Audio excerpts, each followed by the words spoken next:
Everyone, welcome to my channel treasures of social science. आज हम resources and development class 10 geography chapter 1 में discuss करेंगे soil erosion, causes of soil erosion and types of soil erosion और इसके क्या solutions है, soil erosion को कैसे कंट्रोल कर सकते हैं। इससे पहले कि हम ये शुरू करें, आप मेरे चैनल को लाइक, शेयर और सब्सक्राइब करें। देखो, उससे आपको बहुत फ़ायदे होने वाले हैं। एक तो मैं एनसीईआरटी की एक एक लाइन आपको प्रॉपरली एक्सप्लेन करके बताती हूँ, उनके मीनिंग्स बताती हूँ एक एक वर्ड के। उसके अलावा जो एनसीईआरटी के इम्पॉर्टेंट क्वेश्चंस हैं जो फ्रीक्वेंटली आपके बोर्ड एग्जाम्स में आते हैं वो बताती हूँ कि किस तरह से आंसर्स आप लिखने हैं, वो भी आपको पता चलेगा। ठीक है, तो do like share my channel. तो फिर शुरू करते हैं। What you mean by soil erosion? What is soil erosion? That is denudation of the soil cover. Denudation का क्या मतलब होता है? जैसे मैंने आपको क्या बताया था, जो सॉयल है वो पत्थरों के टूटने से ही बनती है। पत्थर टूटते रहते हैं, फाइनली वो इतने बारीक हो जाते हैं कि वो मिट्टी बन जाते हैं। और इसमें पता है आपको मिलियंस ऑफ ईयर्स लगते हैं। तो अगर सूरज की रोशनी से, जो सन है उससे, कभी वहाँ पे बारिश हो रही है तो उससे जो पत्थर हैं वो टूटते जाते हैं, वो टूटते जाएंगे, टूट के वहीं, इसको हम बोलते हैं विदरिंग। जो जब विदरिंग हो रही है, पत्थर टूट रहा है, तो ओवर द ईयर्स क्या होगा, जो ये पत्थर है ये यहाँ पे विदर होके इकट्ठा होता जा रहा है, तो ओवर द ईयर्स इसकी जो हाइट है वो क्या होती रहेगी, कम होती रहेगी, क्योंकि ये टूट के नीचे इकट्ठा होता जा रहा है। इसी को हम क्या कहते हैं, डेन्यूडेशन। जो डेन्यूडेशन है किसी भी रिलीफ फीचर का, लाइक उसका जो एलिवेशन है, उसकी जो हाइट है, उसका डिक्रीज होना होता है।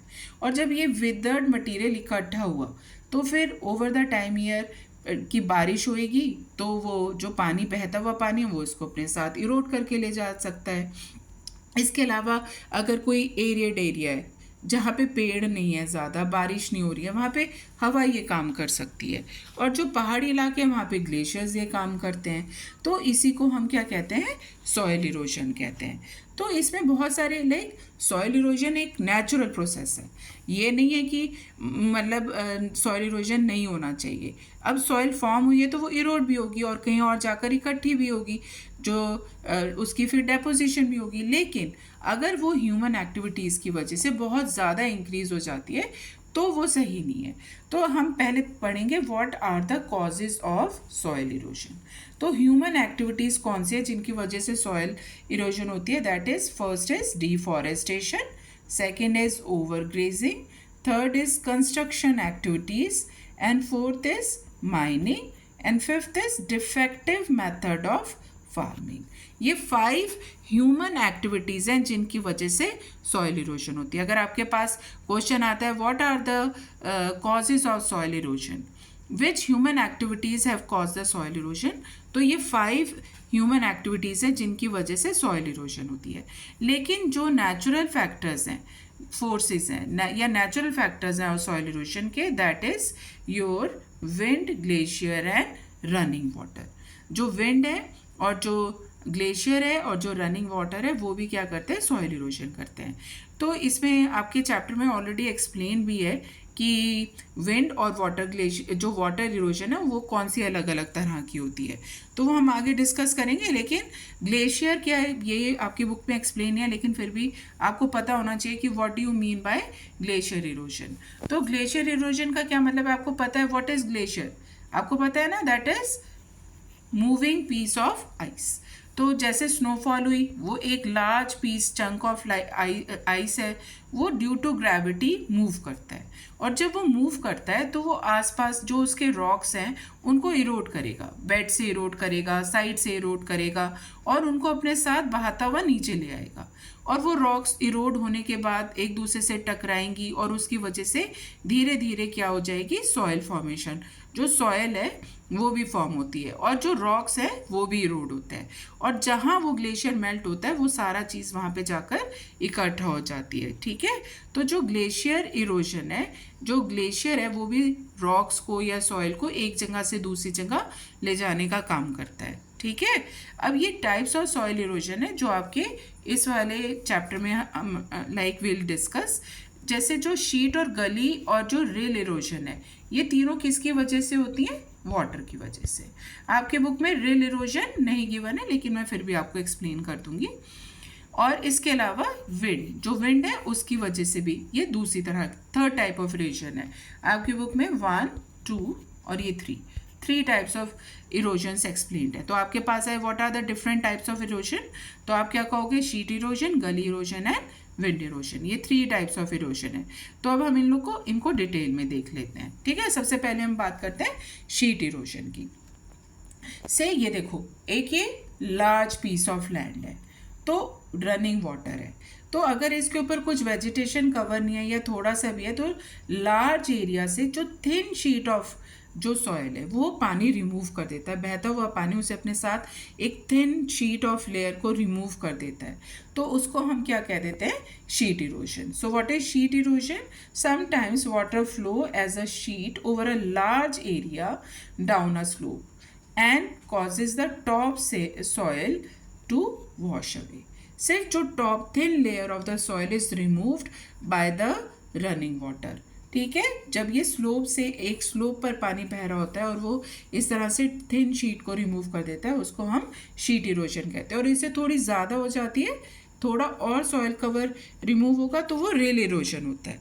लेकिन उसके बाद और ज़्यादा, ये देखो, अगर डीप चैनल्स, डीप गलीज फॉर्म हो जाती हैं रनिंग वाटर की वजह से, तो इस तरह को हम क्या कह देते हैं, जब ये गलीज फॉर्म हो जाती हैं, पानी ये इतनी डीप चैनल्स फॉर्म कर देता है, तो उसकी वजह से द सॉइल गेट्स इरोडेड, और इसको हम क्या कहते हैं, गली इरोजन कहते हैं। What is?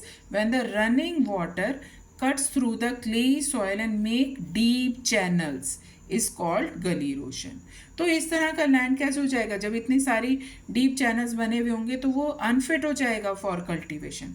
आप इस तरह के लैंड पे कुछ नहीं उगा सकते, तो इस तरह के लैंड को क्या कह देते हैं, बैड लैंड कह देते हैं। और जो Chambal basin, Chambal is name of a river, जो सेंट्रल हाईलैंड से गंगा में जाकर मर्ज हो जाती है। ठीक है, तो ये इस तरह की जो चंबल बेसिन में इस तरह का जो बैड लैंड है, उसको हम क्या कह देते हैं, रेवाइंस कह देते हैं। लाइक ये आपके पास MCQs में आ सकता है। ठीक है, that is we were discussing about the gully erosion. ठीक है, ये गली इरोजन है। अब हम बात करेंगे, देखो ये विंड इरोजन। तो ये ज़्यादातर देखो ये एरियड एरिया है। विंड इरोजन ज़्यादा बेटा उन्हीं इलाकों में होगा। बताओ कहाँ होगा? उन इलाकों में जहाँ पेड़ नहीं है, जहाँ वेजिटेशन कवर नहीं है, क्योंकि हवा के फोर्स को रोकने के लिए कोई चीज़ है ही नहीं। और जो हवा है वो अपने साथ थोड़े डस्ट पार्टिकल्स को भी अपने साथ लेके जाएगी, वो ब्लेड्स की तरह काम करती है, रॉक्स को भी कट करती है। तो जो विंड है वो स्लोप्स पे भी और जो फ्लैट एरियाज है उन दोनों पर ज़्यादा इरोजन करेगी। जो वाटर है वो ज़्यादातर स्लोप्स पे करेगा। ठीक है, सो what is wind erosion? Wind erosion blows loose soil of flat as well as the sloping land। दोनों जगहों पे विंड इरोजन कर सकती है जहाँ पर वेजिटेशन कवर ना हो। तो ये क्या थी, 3 तरह की हमने इरोजन, सॉइल इरोजन डिस्कस करी। ठीक है, अब हम बात करेंगे क्या अब सॉइल को इरोड होने दें? नहीं, तो हमें क्या करना पड़ेगा, सॉइल कंजर्वेशन करना पड़ेगा। It is the way through which you prevent the soil from getting eroded. बहुत सारे ऐसे मेथड्स हैं जिससे हम सॉइल इरोजन को क्या कर सकते हैं, कंट्रोल कर सकते हैं। जैसे डिफॉरेस्टेशन का क्या हो जाएगा, एफॉरेस्टेशन। ओवर ग्रेजिंग की जगह क्या करेंगे हम, control over the grazing activities करेंगे, control over the construction activities करेंगे, है ना। लेकिन हमने कहा था जो सबसे इंपॉर्टेंट रीज़न है that is the defective methods of farming. अब डिफेक्टिव मेथड्स ऑफ फार्मिंग को कैसे कंट्रोल कर सकते हैं? जैसे वो कह रहे जो पहाड़ी इलाके हैं वहाँ पे आप क्या कर सकते हैं, काउंटूअर प्लोइंग कर सकते हैं। काउंटूअर प्लोइंग्स लाइक इस तरह से आप काउंटूअर्स में, सर्कल्स में प्लोइंग कर सकते हैं। ठीक है, तो ये जो काउंटूअर्स आपने बनाए, ये जो आपके ये कॉर्नर पे क्या रहेंगे, थोड़ा रेज्ड रहेंगे, तो ये सॉइल को क्या नहीं, पानी के साथ ये बहने नहीं देंगे। ये जो थोड़े उठे हुए इलाके हैं ये मिट्टी को अपने अंदर कंट्रोल इसी एरिया में रखेंगे। देखो यहाँ रखेंगे, ये जो थोड़े से एलिवेटेड पोर्शन से ये रनिंग वाटर के साथ मिट्टी को नहीं जाने, बहने नहीं देंगे। तो काउंटूअर प्लोइंग एक बहुत इफेक्टिव मेथड है। हिली एरियाज में to control the land degradation. दो मेथड्स हैं जो कि आप हिली एरियाज में सॉयल इरोजन को कंट्रोल कर सकते हो। एक तो ये काउंटूअर प्लोइंग है, ये काउंटूअर्स बनाए हैं आपने, ठीक है। और दूसरी चीज़ क्या है, आप ये टेरेस फार्मिंग। अगर आप पक्का किसी हिल स्टेशन पे गए हो तो आपने ये 100% देखी होगी। मुझे कमेंट करके ज़रूर बताना कि आप किस हिल स्टेशन पे गए और कहाँ पर आपने इस तरह की टेरेस फार्मिंग देखी है, ठीक है। तो जो ये टेरेस फार्मिंग है, इसमें क्या है, steps can be cut down on the slopes making terraces. तो ये इरोजन को कंट्रोल करती है, ये जो टेरेस कल्टीवेशन है। देखो ये स्टेप्स बनाए हुए इस तरीके से। तो आप देखो, अगर आपके घरों के बाद एक प्लेन प्लेटफॉर्म है और एक जगह स्टेप्स हैं, आप इन पे पानी डालकर देखना जो फ्लैट एरिया वहाँ पे पानी जल्दी से नीचे चला जाएगा, लेकिन जब स्टेप्स पे से पानी जाता है तो धीरे धीरे नीचे पहुँचेगा। इसी तरह तो हम सॉइल को क्या कर सकते हैं, इरोड होने से बचा सकते, ठीक है ना। ये मेथड्स पर्टिकुलरली कहाँ यूज़ किए जाते हैं, Himalayan and western and central Himalayas में, ठीक है। वहाँ पे इस मेथड को ज़्यादा यूज़ किया जाता है सॉइल कंजर्वेशन के लिए। तो अगर आपके पास है कि कौन से ऐसे दो मेथड्स हैं जो पर्टिकुलरली हिली एरियाज़ में यूज़ किए जाते हैं सॉइल इरोजन को कंट्रोल करने के लिए, that is contour ploughing and terrace farming. समझ में आ गया आपको। अब इसके अलावा जो प्लेन्स हैं उसमें क्या करते हैं, हम स्ट्रिप क्रॉपिंग करते हैं। अब ये देख रहे हो व्हाट इज स्ट्रिप क्रॉपिंग, ये क्रॉप्स है, ये आपकी क्या ग्रोन है, क्रॉप्स ग्रोन है। और इन क्रॉप्स के बीच में क्या ग्रोन है, ग्रास ग्रोन है, ग्रास। तो ये क्या है, ये बहुत बड़ा फार्म है। अब इतने बड़े फार्म पर आपको अगर सॉइल को इरोड होने से बचाना है तो वो क्या करते हैं, विंड के फोर्स को ब्रेक करने के लिए क्रॉप्स के बीच में ग्रासेस को ग्रो करते हैं, ठीक है। उसको हम क्या कह देते हैं, स्ट्रिप क्रॉपिंग। ये ज़्यादातर जो बहुत बड़े फार्म्स हैं उसके लिए प्रैक्टिस होती है, जो लार्ज फील्ड्स हैं, ठीक है। जो बहुत लार्ज फील्ड्स हैं वहाँ पे they are divided into strips, उनको स्ट्रिप्स में डिवाइड कर दिया। और strips of grasses are grown between the crops. एक बार क्रॉप है, फिर ग्रास है, फिर क्रॉप है, फिर ग्रास है, ऐसे, ठीक है। तो ये क्या करता है, विंड के फोर्स को ब्रेक करता है और इसको हम क्या कह देते हैं, स्ट्रिप क्रॉपिंग कह देते हैं। This is refer to as strip cropping. तो ये आपका थर्ड मेथड है जिससे कि आप सॉइल को प्रॉपरली कंजर्व कर सकते हो प्रॉपर फार्मिंग मेथड के थ्रू। अब हम बात करेंगे शेल्टर बेल्ट्स की। अब आप जैसे अपने पेरेंट्स के साथ बाय ट्रेन बाय रोड कहीं पे भी जाते होंगे तो आपने फार्म्स ऑब्जर्व किए होंगे, या आप बहुत सारे ऐसे भी लोग हैं जो रूरल एरियाज़ में रह रहे हैं आप लोग, तो आपने देखा होगा कि लोग बाग क्या करते हैं, जैसे ये उनका फार्म है, उन फार्म की जो बाउंड्रीज हैं उन पर इस तरह लाइन ऑफ ट्रीज ग्रो कर लेते हैं। आपको पता है छोटे फील्ड्स पे क्यों करते हैं ऐसे, इसीलिए करते हैं क्योंकि हर वक्त क्रॉप नहीं है तो टॉप सॉइल रिमूव ना हो विंड से, तो विंड के फोर्स को ये जो ट्रीज हैं रोक लेते हैं। समझ में आया, वाटर को एब्जॉर्ब कर लेते हैं। तो इस तरह से जो विंड है या फिर जो वाटर है उस फार्म की जो टॉप लेयर है, फर्टाइल सॉइल है, उसको इरोड नहीं कर पाएंगे। तो ये भी एक बहुत इंपॉर्टेंट मेथड है to conserve the soil conservation का, शेल्टर बेल्ट्स। समझ में आया ना। तो आज के चैप्टर में हम बस इतना ही डिस्कस करेंगे, ठीक है। दिस इज़ व्हाट इज़ अभी जो मैंने आपको बताया planting of shelter belts.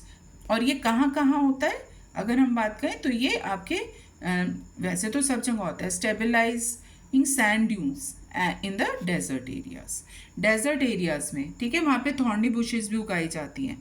Even जो प्लेन लैंड्स हैं वहाँ पे भी हम शेल्टर बेल्ट्स ग्रो करते हैं। What is planting of trees to create shelters, ठीक है। Rows of trees are grown, these are refer to as shelter belts. और ये ज़्यादातर कहाँ पे, stabilising of sand dunes. Sand dunes are what, arid areas में जो आपके सैंड के छोटे छोटे हिल्स होते हैं और विंड क्या करती है, उनको मूव करती रहती है। जो सैंड ड्यून्स हैं उनको एक जगह से दूसरी जगह शिफ्ट करती रहती है। लेकिन अगर आपको विंड के फोर्स को रोकना है तो उस पर भी हम क्या ग्रो कर सकते हैं, वी कैन ग्रो बुशेस, या फिर जिस एरिया में ट्रीज ग्रो कर सकते हैं वहाँ पे ट्रीज भी ग्रो कर सकते हैं। तो ये सॉइल को इरोड होने से बचाएगा, ठीक है। That's all for today. I hope you liked my channel. Do like, share and subscribe it. Bye for now.